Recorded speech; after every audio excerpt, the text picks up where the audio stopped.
À la LPO Héros, grâce au recueil de différentes données sur la faune sauvage, on a l'opportunité de participer activement à différents suivis de population, suivis de maladies, grâce à des organismes publics ou privés. Donc on participe à des programmes scientifiques. Par exemple, on a eu l'opportunité de réaliser un radiopistage de vautours fauves avec le CNRS de Montpellier.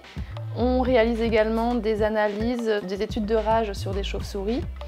On participe au réseau d'épidémiosurveillance, par exemple prévenir les réserves naturelles quand il y a une épidémie de botulisme par exemple.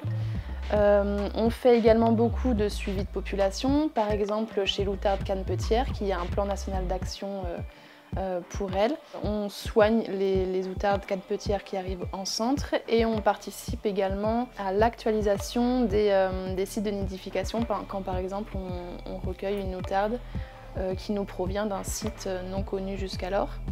On fait également beaucoup de bagages et de suivi de faucon cresserellette qui est une espèce Natura 2000 et qui fait l'objet également d'un plan national d'action.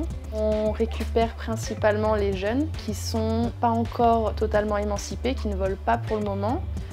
Et quand on les relâche, on va les baguer définitivement et on va les équiper d'une balise GPS pour permettre un suivi démographique, un suivi de population, étudier les mouvements migratoires, permettre des études sur l'écologie, la phénologie de ces espèces. Et l'intérêt principal du centre de soins pour cette espèce est de récupérer les faucons cresserellettes directement en main propre, puisque cette espèce est une espèce cavernicole qui va nicher sous les tuiles des maisons, dont les sites de nidification sont totalement inaccessibles pour pouvoir baguer les jeunes avant l'envol.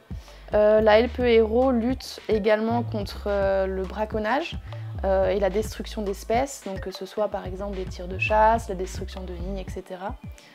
Donc il y a un recensement annuel des oiseaux protégés tirés. Donc ça c'est en collaboration avec la Fédération régionale de chasse d'Occitanie.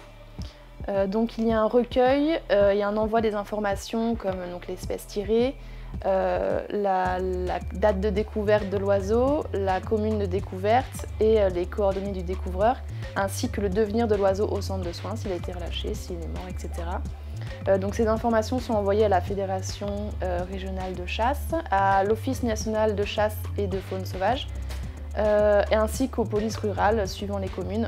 Depuis 3 ans où ce bilan est fait, on a une moyenne d'environ 25 oiseaux protégés tirés par an.